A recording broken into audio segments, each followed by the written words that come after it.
Q2FY25 conference call hosted by Equirus Security.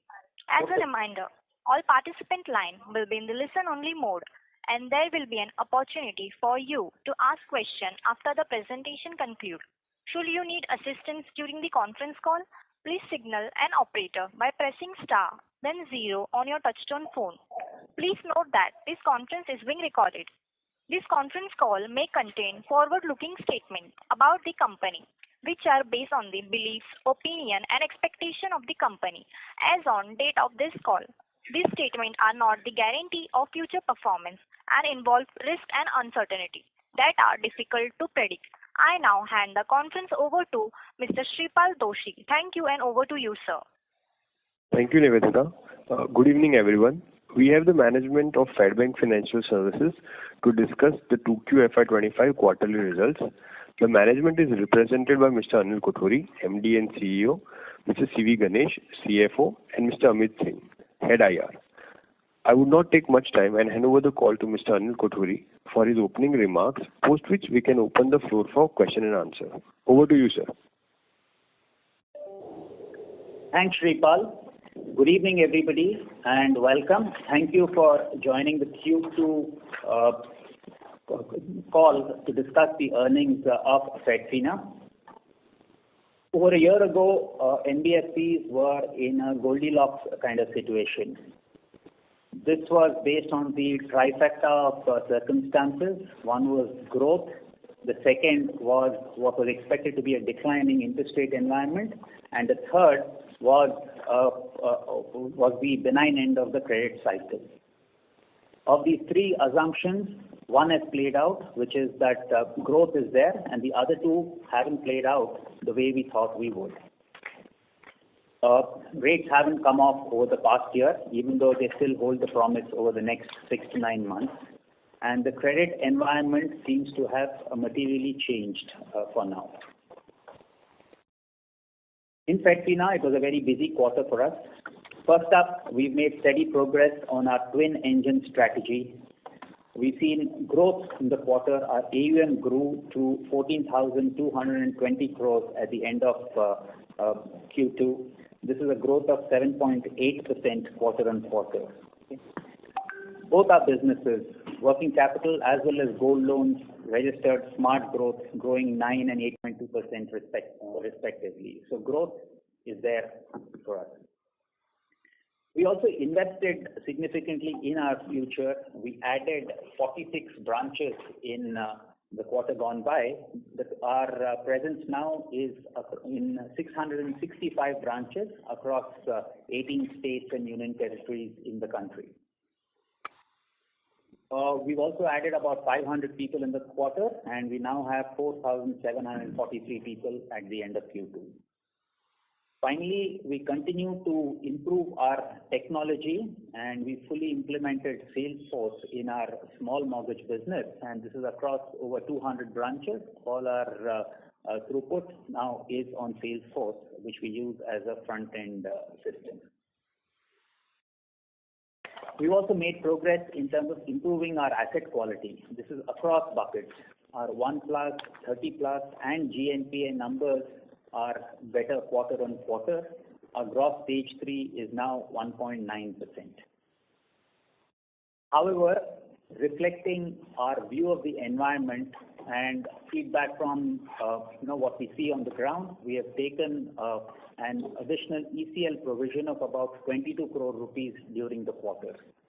So our ECL, and there on the slide in the deck, is up from 122 crores to 151 crores or so. This reflects our view of the environment over the next few months.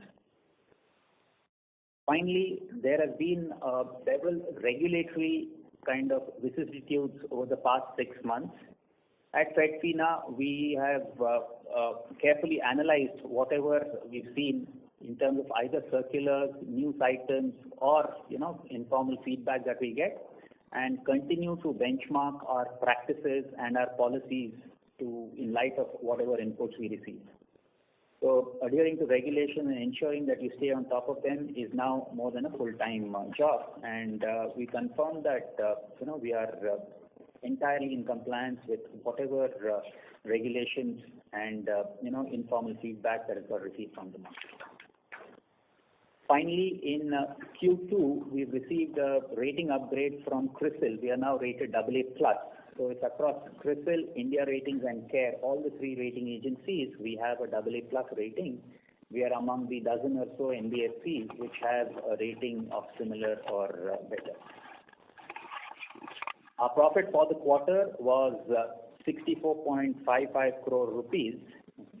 And to take us through to the numbers behind this number and other details of our financials, I'll hand over to CV Ganesh, our CFO. Over to you, Ganesh. Thank you, Anil. Thank you, everyone, for your participation on the call. The past quarter has been equally momentous for us as was Q1, and we continue to cross new milestones. Our disbursements continue to be elevated at 38 billion rupees, and year on year this represents a 30% growth. For the first time ever, we crossed AUM growth in a quarter of 1,000 crores. Last quarter it had come a tad under 1,000. In quarter 2, our AUM grew by 1,030 crores. Which is our highest ever till date. We closed the quarter with the gold loan tonnage of a little under 11 tons, which again is a growth of 2.5 tons year on year. Another milestone we had is that from an average AUM per gold loan branch of 10 crores, we ended the quarter with an average AUM per branch of about 10.3 crores.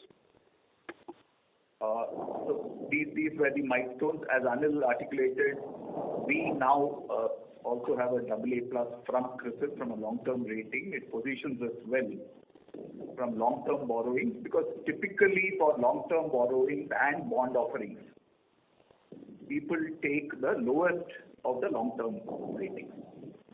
And we were a little handicapped there, so this positions us well, given that all the three rating agencies now have us at AA+. On the new origination side, we originated 3,810 crores of loans, of which 1,200 crores was MSME origination across the mortgage and unsecured business loans, and 2,610 crores were gold loan originations. In terms of the P&L, our interest income grew 6% quarter on quarter at 479 crores versus 452 crores in the previous quarter. This also represents a 28% growth year on year. Our net interest income also correspondingly grew 6% quarter on quarter and 28% year on year. Our fee and other income came off a tad higher. So gross income also grew 6% year on year, but 6% quarter on quarter, but 32% year on year. On the expense side, in quarter 1, we had guided that we are here for the long term and we will continue to invest in growth. We did that in the current quarter. We commissioned 46 new branches across gold loans and our small ticket mortgage and added incrementally about 400 staff on our rolls. Now these branches take about 12 to 15 months to break even, so there will be a drag in the initial quarters. Because of that and the higher originations, our expenses went up, by about 18 crores quarter on quarter, and consequently our cost to income has also moved up from 55.4 in Q1 to 58.6. From a guidance, we believe that some expenses are good expenses. This is expense which is in the nature of an investment in growth infrastructure. So we do believe that the revenue benefit from this over the coming quarter will offset and bring the cost to income over a period of time to the level we started off in Q1. That being said, on the P&L side,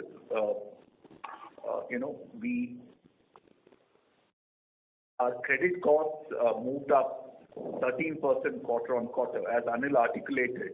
As you would have seen in the sector, especially on the smaller ticket mortgages, we see some stress building up, and we have conservatively taken a PCL overlay on that. We have hiked up our PCR.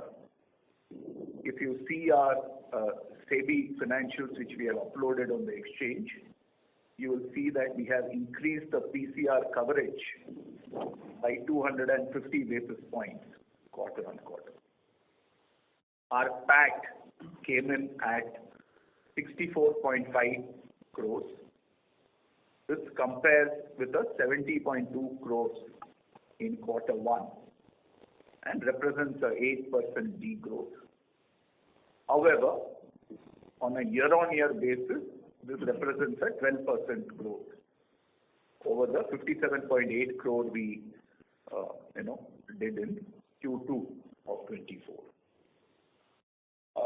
Now that being said, I just also want to highlight that our twin engine strategy is working well. Where we have had some headwinds in the MSME business, our gold loans have performed handsomely in both Q1 and Q2. And across Q1 and Q2 in the first half of the year, we have crossed in terms of AUM growth more than what we did in the whole of FY24. On the treasury side, on a quarter-on-quarter basis, our average blended interest cost, we have been able to bring down by 5 bps from 8.78% to 8.73%.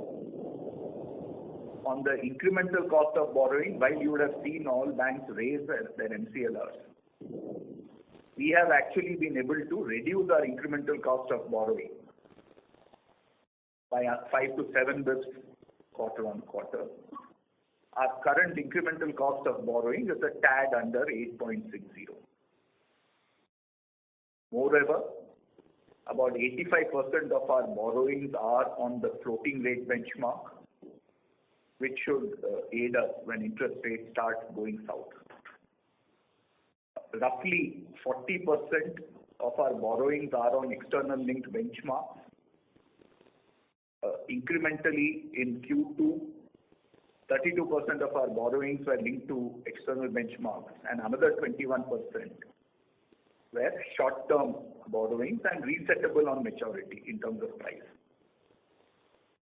So this positions us well. So this combined with the fact that in Q1 we had guided that 68% of all incremental borrowings were linked to external benchmarks like repo rate, T-bill rate, etc. I think this puts us at the forefront if interest rates, as and when interest rates would go south.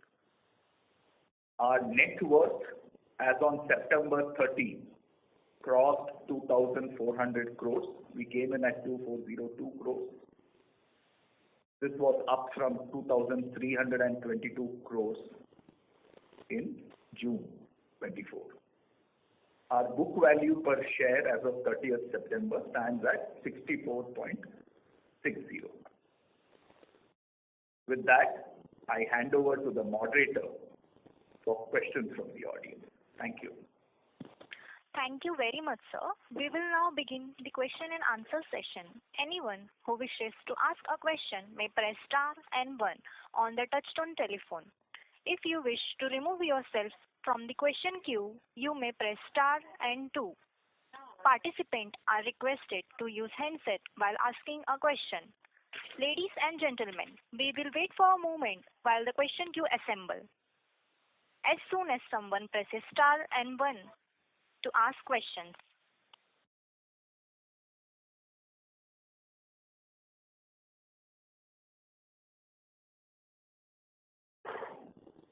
The first question is from the line of Renish from ICICI. Please go ahead, sir. Yeah, hi, sir. Two, three questions from my side. So first on this, this comment which you made on the small ticket LAP, I mean, stressing small ticket LAP and HL, and hence sort of we have accelerated the provision under ECL. But when I look at the 1+ DPD and 30+ DPD, which fell sequentially, so which lead indicators are you looking at, which suggest that there is a stress building up in this sector? So I'll tell you how we see it. You look at our provisioning. One of our core tenets is to take up the provisioning on the portfolio. Okay, we used to be at 1.4% at a point in time. Okay, and at the end of the last quarter, we fell to 1.2. Okay, and we decided that we need to take it back up again, and it needs to happen, piecemeal. Okay, so that is one point. The second is that we did achieve good outcomes in the quarter gone by. Okay, but that's the result of intensive activity on the field. Okay, and the signals that we get is that people are finding it a little difficult to come up with their monthly EMIs as opposed to before. So that's the second data point. While one option could have been to just go ahead in light of the fact that the 1+ and 30+ numbers have improved, we've chosen to just take up our provisioning and get to about 1.3% as overall. No, but that impact is a 22 crore rupee impact. We've gone from 128.5 to 150.5 crore rupees.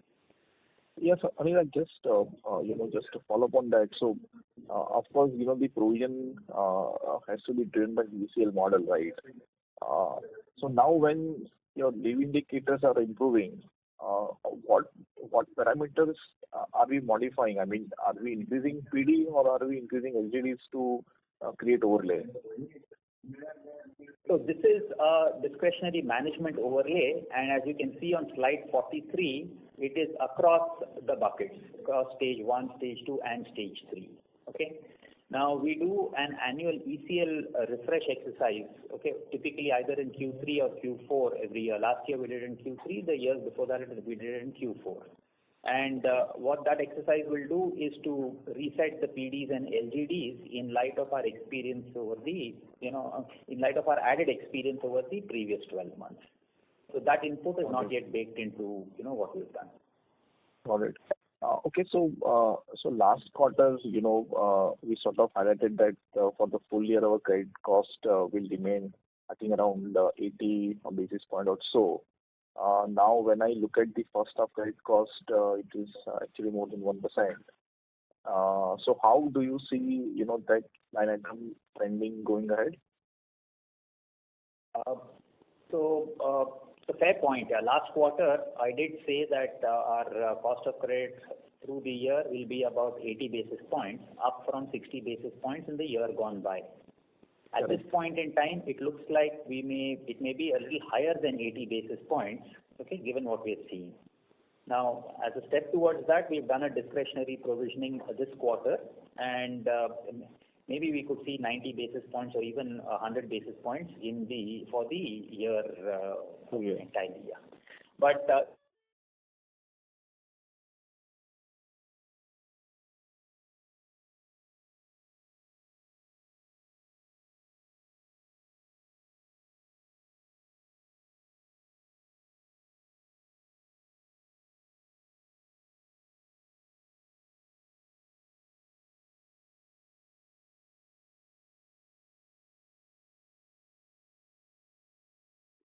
right? We cannot, claim to have better data than everybody else, which is why, we will have to acknowledge and take learnings from that data.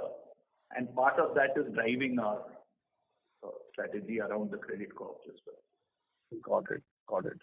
Sir, my second question is on the disbursement side, especially in the small ticket LAP NHL, wherein we saw the sequential dip. Is this the reflection of our cautious stance? I mean, since we are seeing the increasing stress in that segment, or how one should look at it? You're right. It is reflective of our stance. And what we've done is to prioritize portfolio management and collections in some branches over disbursements, and which is the reason we've got the outcomes that we did. So that's the reason for that. Okay. And would you like to share some more details? I mean, when we say we are seeing the increasing stress, is this, let's say, specific to any pockets, customer segment, or how is it? So this is reasonably across the board, yeah. Okay. We are a self-employed customers provider, a small loan provider, and all our customers are in, informal businesses. Right. Now, post-COVID, there was a pullback in terms of cash flows and businesses coming back and all that. Okay. Now, what we see is that the growth seems to have tapered off for these customers, and their real incomes aren't increasing. The second thing that I hear is that there has been expense inflation across the board. Okay. Informally, the price of oil has gone up from X to Y, the prices of vegetables have gone up, all of those things. So regular, dal pani kind of expenses seem to have increased. That is the second kind of feedback that I'm picking up. Okay. Okay. So this is the way it is. Oh, okay. And maybe if we can just squeeze one last question on the RBI circular dated October 4th, wherein, regulators sort of setting up on carry out lending activities under a single entity. So do you foresee any impact on us due to that? Of course, it's out for a comment. Of course, it's not yet notified, etc. But any initial feedback would you like to give? Yeah. So this, you're right, Renish. This is a draft circular, and a similar draft circular came out in November 2020. You may recall. Okay. And about NBFC subsidiaries of private banks. At that point in time, we had written back to the RBI, as I'm sure some other market participants have done, and the circular wasn't. These provisions of that circular weren't implemented. Once again, I'm sure our parent bank, as will other banks, write to the RBI and represent our case. The cut and thrust of what we will say is the fact that NBFCs and banks cater to different target markets. So therefore, a mortgage loan done by a bank and a mortgage loan done by an NBFC are two different products really. You cannot cover them under one umbrella of mortgage loans. Okay? So that will be, what we will, or what our parent bank actually will try and represent. And, we will then see what the RBI has to say. Yeah. So that's our take on it. And same is the case for gold loan as well? Now, on gold loan, look, whatever the circular has said, we benchmarked our practices, okay, and we are reasonably in compliance with what is there. On that, there seems to be limited kind of variability. Yes. Okay. Right. Okay. That's it from my side. Thank you and best of luck. Thanks so much, Vinish. Thank you. Thank you for that question, sir. The next question is from the line of Pranav Gupta from EOS Alpha Investor Advisor. Please go ahead, sir.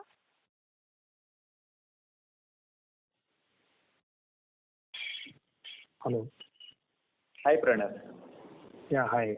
Good afternoon and thanks for the opportunity. A couple of questions. First is in terms of the costs that we incurred this quarter. Obviously, we understand that we have been investing in the distribution, and we've opened about 46 branches this quarter. If you look at our overall guidance for the year, which you mentioned in last quarter, 50 branches on gold and 30 branches on the mortgage side, a large part of that has already sort of been done over this year. Is it fair to assume that incrementally we can see a big dip in costs in the second half? And do we still hold on to our guidance of a 30 to 40 basis points reduction in cost to average assets through this year? That's the first question. Okay. Yes. In fact, you look at it, your costs get reset in the first quarter. Okay, when you have pay hikes and a pay hike for everybody who works in the organization, and then there is some small increase across the year for any hiring that you may do. Now, the bulk of the increase has happened in Q2 because most of our hiring has happened. We opened 46 of our projected 80 branches. Okay.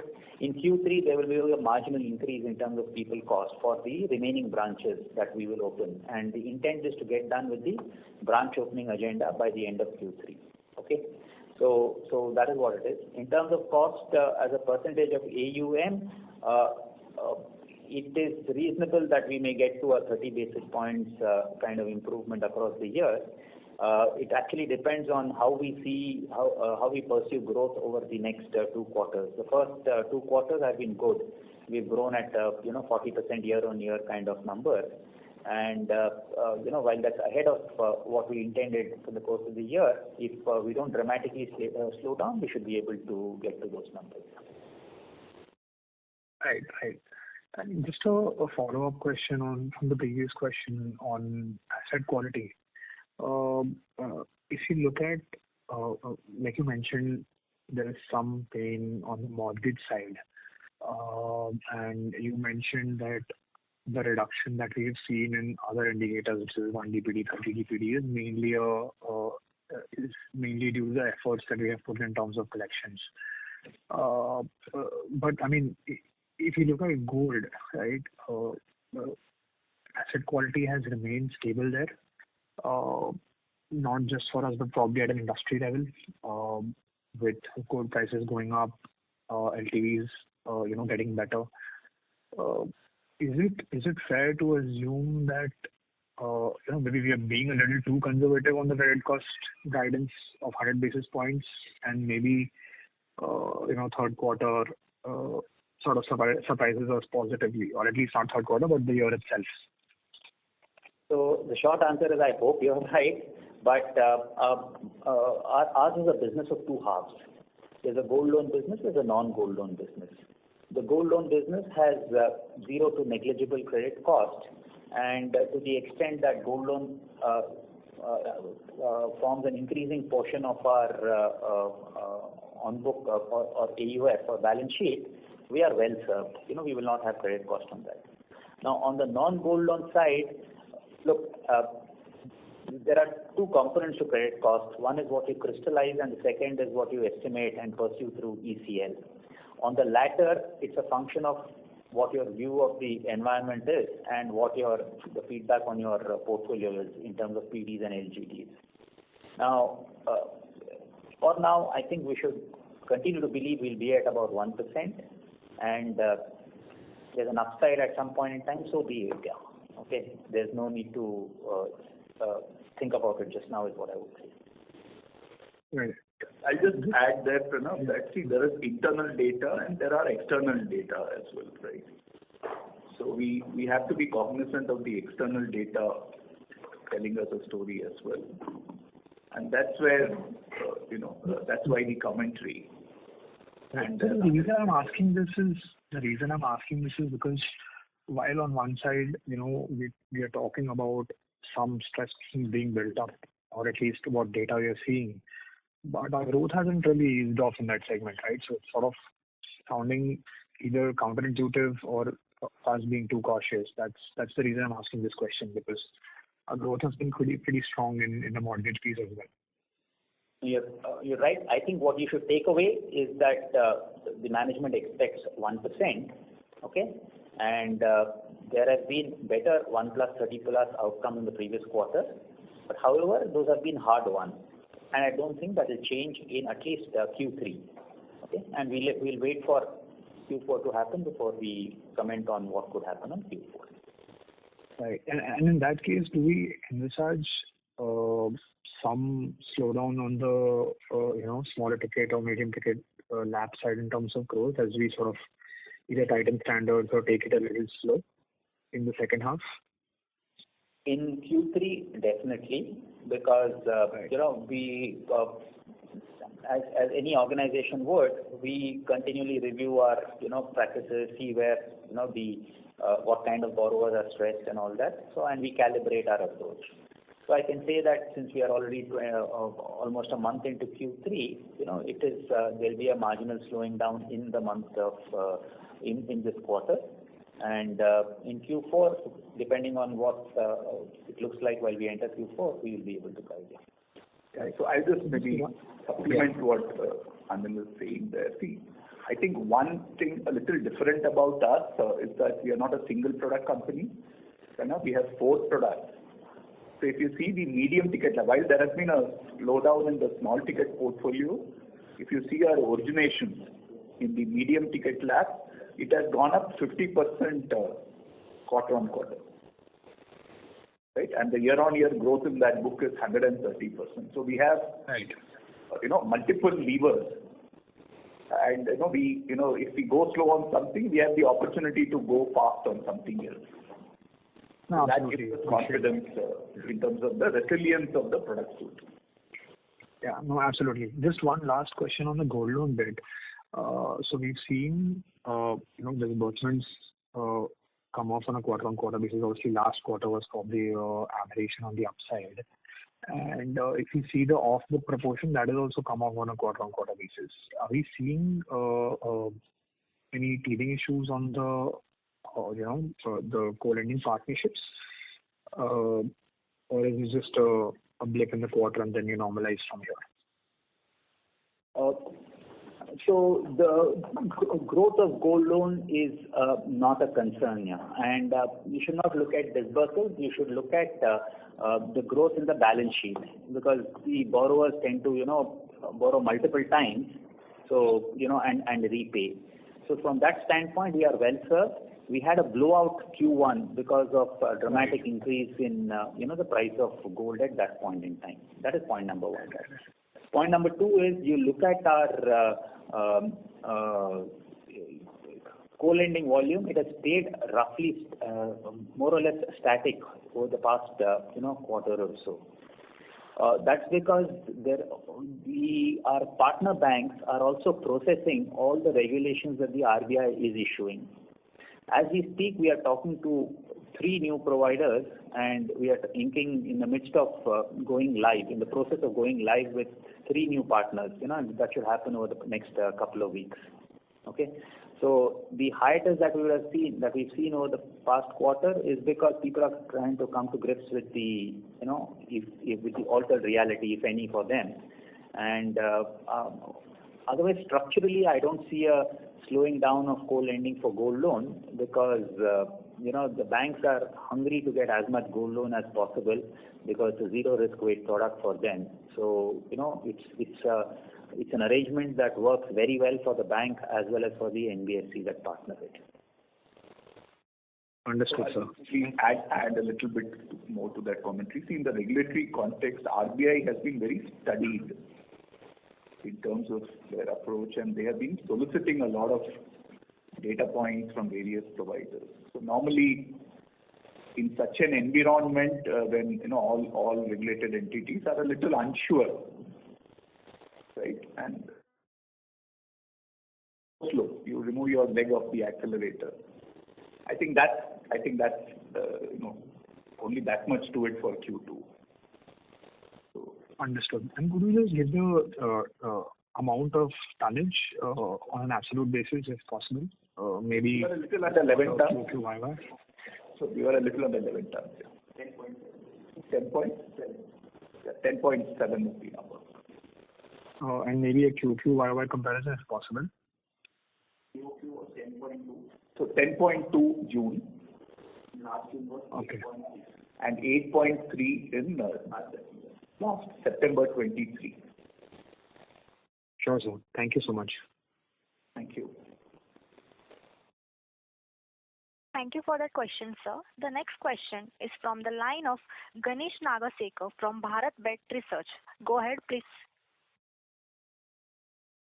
So my question is regarding the business loan book. So if you look at the average ticket size here, it's gone up quite substantially from say 2.25 million orders to almost 2.8 million or so.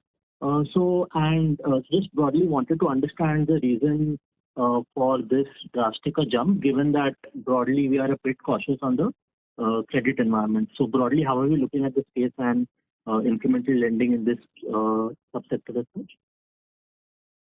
So our business loans are catered to a segment which is,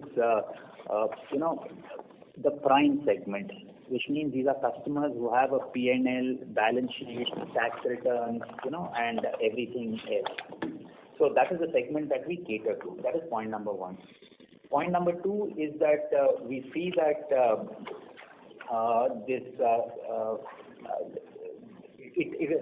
risk ranks by ticket size. Okay, so that is the second thing that we see. In terms of ticket size, our average ticket size for the quarter gone by was 23.4 lakh rupees, which has been constant at least over the past 6 quarters. Q4 23 was 23, 23.1, 24, 24.4, 24.3, 23.2, 23.4. So I'm just reading out data since Q4 23. We are in Q2 25. So for the past 7 quarters, it's been constant. So it's not a change in target segment or something. Understood. The number on the presentation, so the number on the presentation is 2.86 million. Just wanted to make sense of that number. One second. Which information, which data? On slide 41. Okay. Average ticket size for retail installment loans. Right, sir. This includes medium ticket loan against property, small ticket loan against property, as well as business loans, which means it includes all our non-gold businesses. Yeah. Understood. There is a medium ticket loan against property business that we have, where the average ticket size is about, 60 lakh rupees. Yeah. So the bulk of the growth has come in the medium. The bulk of the growth in the ticket sizes come in the medium ticket lap, is it? Yeah, that's right. See, as I articulated, that has gone up 50%, and originations have gone up 50% quarter on quarter. Understood. That's taken up the average at an installment loan level. That's taken up the average ticket size of the book per se. But on the unsecured business loan side, we continue to keep it steady or maybe a little lower than it used to be on a quarter-on-quarter basis.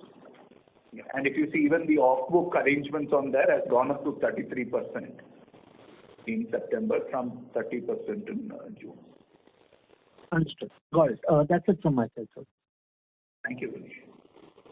Thank you for that question, sir. Ladies and gentlemen, to ask a question, please press star 1 now. The next question is from the line of Manav from individual investor. Please go ahead, sir. Hello. Sir, can you give your guidance for the ROE and the ROA numbers, because it is continuously decreasing from last 2-3 quarters?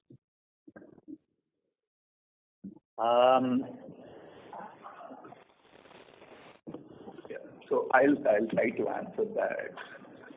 See, essentially, as you would have seen the sectoral commentary, while all of us would have liked interest rates to go down, interest rates continue to remain at elevated levels. Plus, there is a funding squeeze in terms of bank lending to NBFCs, which is making liabilities costly. Right? So the environment that, combined with the commentary in terms of the increase in collection intensity on the ground and subsequent costs incidental thereto, right, lead us to believe that we may need to downward revise our guidance from what we had given in Q1. As of now, so we had delivered a 2.4% ROA in FY24. I think conservatively, we will at least try to be steady on that for this financial year. Again, every quarter we will revise this. But as of now, looking at how Q1 and Q2 have trended and some of the other indicators, while we have had a robust asset growth, looking at some of the other indicators, it requires us to be a little more conservative in terms of the philosophy. So ROA in the Q1 you are given that it will be between 2.7 to 2.75. So now you are telling that it will be around 2.5, right? So we are saying we will try to maintain it at the FY24 level. So FY24 Okay. was 2.4. Okay, sir. Thank you so much. Thank you for that question, sir. The next question is from the line of Sandeep Joshi from Unifi Capital. Please go ahead, sir. Thanks for the opportunity. So I'm just trying to understand our credit cost guidance. So I guess for the first half we are somewhere about 1.4 to 1.5 level, and I guess for the full financial year we are guided between 90 basis point to 100 basis point. Is that correct? That's right. Yeah. So which means that for second half we are building a very minimal credit cost for the second half. So that will be led by resolutions, or can you just speak a little bit on this? Yeah. So Sandeep, I'll maybe just clarify. So when Anil guided about 100 bps, he meant on the ROA tree basis, not on the AUS basis. If you see on the ROA tree, right, on the ROA basis, I think our credit cost is coming off at a little under 1.3. That I think you should look at that number in terms of that indicator. Sure, understood. Okay, thanks. So we believe that we are being, as one of our colleagues on the call said, maybe we are being a little more conservative with what we believe. We would like to be hopeful. So that's where it is. Sure, fair. Understood. Thank you. Thank you for that question, sir. The next question is from the line of Renish from ICICI. Please go ahead, sir. Yeah, hi sir. Just one question from my side on the growth. So given the situation is, and maybe we are also of the opinion that there is some stress building up in some of the product segments, be it unsecured loan or the small ticket lab segment. So what is the guidance for growth maybe for FY25 and if you would like to share for 26 as well? So we have 4 businesses, Renish, and let's try and build this growth up elementally, business by business. Mm-hmm. Now, as far as gold loan is concerned, it's in a good place. Okay, and the growth will be determined by 2 things over the next 6 months. One obviously is the price of gold, which seems to have an upward bias. That is one. Right. And the second is the fact that we will have 50 additional branches. Okay, those branches, did not exist or did not deliver in the first half of the year. So the second half of the year they will be productive. Okay, so that is one. So the gold loan business is in a good place. It is robust. And as soon as the new co-lending arrangements kick in, we will have the ability to press the pedal on originations, even in a slightly lower yield segment. Okay, so that is as far as gold loan is concerned. Now, as far as medium ticket loan against property is concerned, our originations have been increasing quarter on quarter, and we seem to have settled in on a sweet spot which optimizes yield, risk and growth for us. Okay, we are able to get all three, at the in the cities that we do business in with the product that we sell. So that business has no issues. It should continue to grow, and the trajectory of origination and growth is there on a slide in the deck. Now, as far as unsecured is concerned, the feedback from our portfolio has been similar to the previous year, if not marginally better. Okay. Now, in contrast to whatever the environment is articulating on unsecured performance, our unsecured portfolio has largely held. We are also seeing a lot of interest from banks to purchase our unsecured portfolio. In the first half of the year, we sold down as much as we originated, roughly. Okay, so that business is good, and the origination on that and the growth on that is calibrated by how much we want to keep unsecured as part of our overall AUM. So that's what determines this. Okay. So these three businesses, there are no issues at all. Now the small mortgage business, because of the sheer number of tickets and the spread that this business has, 18 states that we are present in, we are saying that there is no need to double down on growth the way we did last year. Last year we had a near 80% increase in terms of AUM growth. That is not what we are shooting for in the current year. Okay, we are saying that we will be a little more measured and ensure that we get better portfolio outcomes than we did in the past. Evidence of that is the 1+ and 30+ that you are seeing in the deck. We should try and better that in the coming quarter, and that will be a good place to be in. A couple of 100 crores of growth this way or that, we are reasonably sanguine, as far as the unsecured lending business is concerned. Now, equally, we are continuing to invest in the business. We are building 30 new branches in the unsecured loan business because that is not for today, that is for the years to come. So that's how we see growth. Yeah. Also, we started this year with 12,000 crores, 12,100. We are at 14,200. Okay. Now so that's already 40% kind of annualized growth that we are seeing now. Our guidance always has been that we will strive to do 25%, and anything over and above that will be opportunistic. We've been opportunistic because gold has worked well for us, for environmental kind of reasons. Okay, and that is the upside and the advantage of our twin engine model, and which will use to compensate maybe some lower origination in the small mortgage business. Yeah, but overall 30-35% I think is reasonably there for the taking in the current financial year. Okay.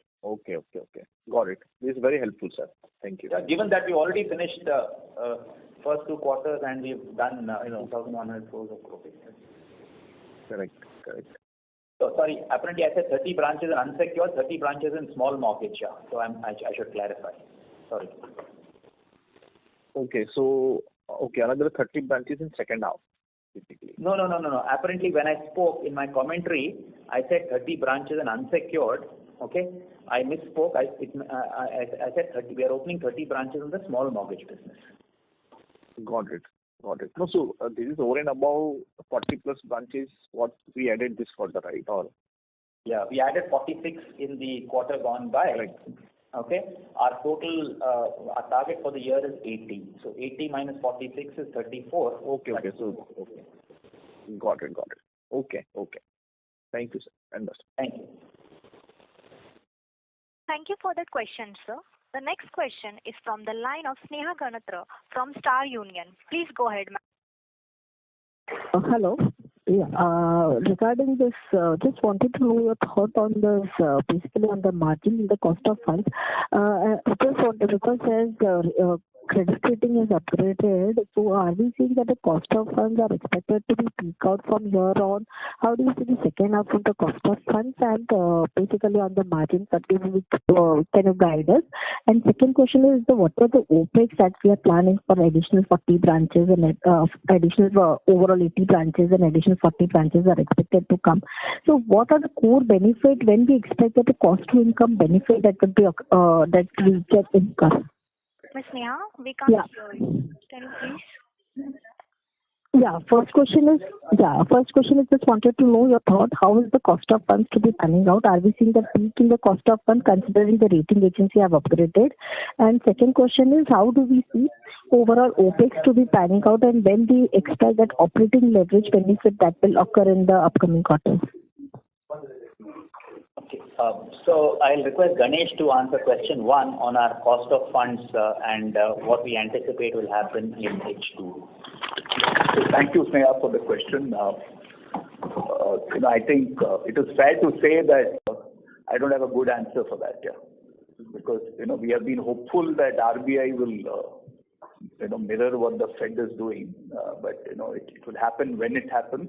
Till then, the money market continues to be tight, lending rates continue to be high. So Q3, we have been, I think, will the cost of funds be lower than Q2? I don't think so. Okay, so Q4 is a different game. So based on what happens in the December policy, we may see a calibration. So I think we should not prejudge RBI. We will watch it every 2 months depending on how the RBI policy spans out. But at least for now, it seems reasonably clear that in Q3 we may, at best be steady or maybe a little higher on the cost of funds than lower. Now the second question was in terms of operating leverage. I'll pass it on to Anil. So your second, like I said, we are opening 80 branches in the course of the year. We finished with opening 46, and the remainder we have either opened in October or should finish, by the end of November. Now opening branches is a bit like going to the gym. Yeah, you wish you had done it in the morning, so that the rest of the day is good. Okay, but it's not fun when you do it. In our gold loan trajectory this year, there was a huge tailwind in terms of the price of the gold, and our AUM per branch increased quite dramatically last year from about 7.5 crores to 10 crores or so. Now, what we wish this year was that instead of 430 branches, we should have had 600 branches or 700 branches. That was our wish. But then the time to have opened this was 2 years ago when it wasn't it would have hit our P&L then. So that's just how it is. Now we opened branches. Out of these 80 branches, 50 are for gold, 30 are for small mortgage. The small mortgage branches, between opening, staffing, and achieving some level of maturity, is a 15 to 18 months time frame. Our thinking is that instead of tanking up on growth in specific years, it should be a gently calibrated branch opening kind of strategy. That is the idea. Now, in terms of approach, what we are seeing is that we will try and do it in a way that it least impacts our cost to income, which means we are not adding any senior cost, any supervisory cost, but we are adding branches in regions that we are already present in, which is why our headline of 18 states and union territories hasn't changed for at least almost a year now. So we are adding branches. The area manager and the business head and the regional manager all exist. So we will at least add only production staff, and that should translate into origination very quickly and give us slightly better P&L outcomes. Okay, and one more question. Once you mentioned the stress, are we witnessing any geography specific stress are we witnessing, or it has been across only? The stress is actually segment specific. Yeah, we are seeing people are paying mortgage loans at what was a 50% installment to income ratio, or at over 2 years. Now, normally what happens is that the installment to income ratio declines because the installment stays the same and the income increases, let's say nominally by 10% every year, which is your inflation.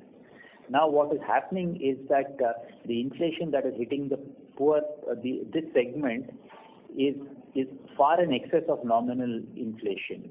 So therefore, the 50% that they had, to repay the loan is now, let's say, less than 50% of the overall income. Structurally, that is what is happening. And this is what I pieced together from, interactions with our field force and all that. Okay. So that's the way I see it. Okay. Because already we have achieved a strong set of the numbers. We would be continuing guidance of a 25%. We won't like to revise our guidance upwards.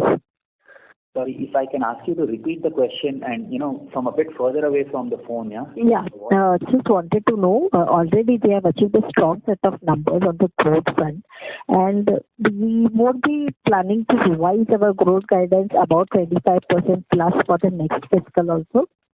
The next fiscal is 6 months away. So I think when I say 25%, that is on a medium term basis. Okay, we've had a good 6 months and we have overshot that guidance. That is correct. But equally, we should be conscious that not every quarter will be like this. The price of gold can come down sometimes, or there may be some